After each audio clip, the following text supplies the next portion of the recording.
Everybody is trying to achieve success on their own. First of all, it is not bad to try to be successful. It is not bad to try to live a good life.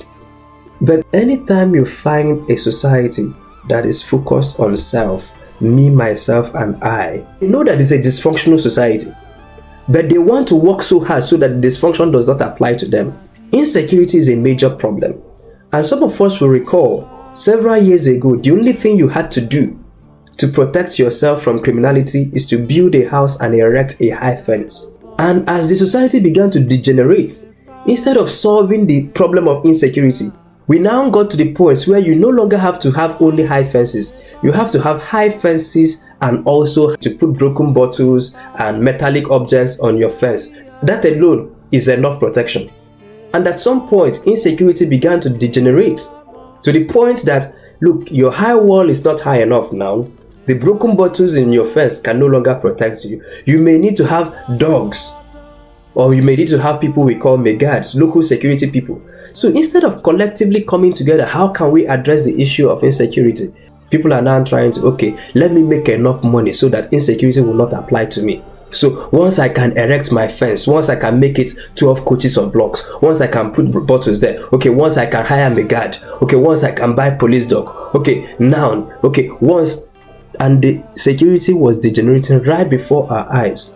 But in an individualistic society, instead of saying what are the root causes of insecurity and how can we address them, people are now saying, oh, you know what, since Megad is no longer enough, we may need police protection. And instead of working together so that everybody will have police protection, guess what our elites will do?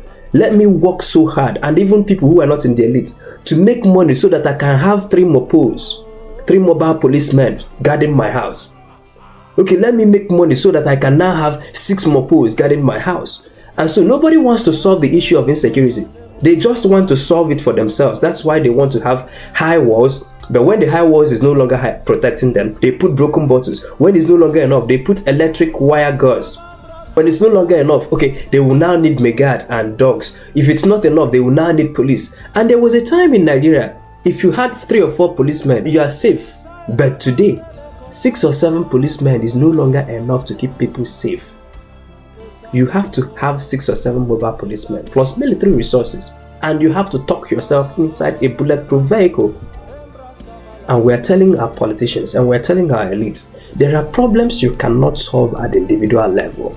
You can't. These problems must be solved at a collective level. And so you trying to make enough money, like insecurity is happening now. Now, do you know what our people are doing now? Let me make enough money to buy bulletproof.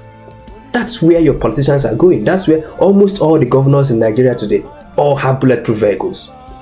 In 1999, no governor had a bulletproof vehicle because you didn't need it.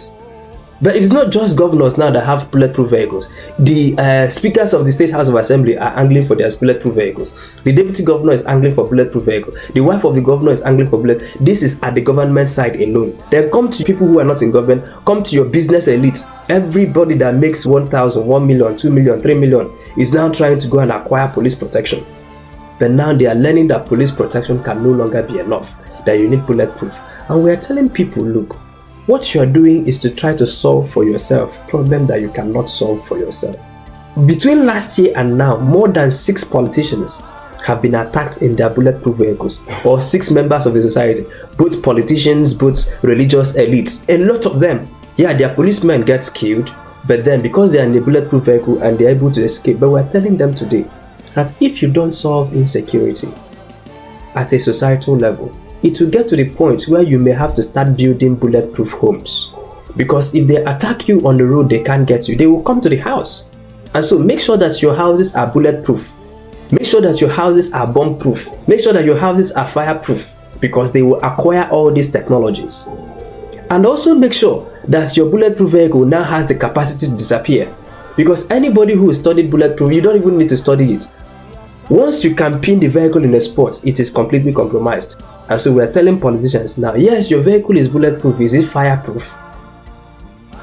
Is it fireproof? And we're telling politicians, your bulletproof vehicle can be breached. And so these are problems that must be solved at the collective level. You can't solve it at an individual level.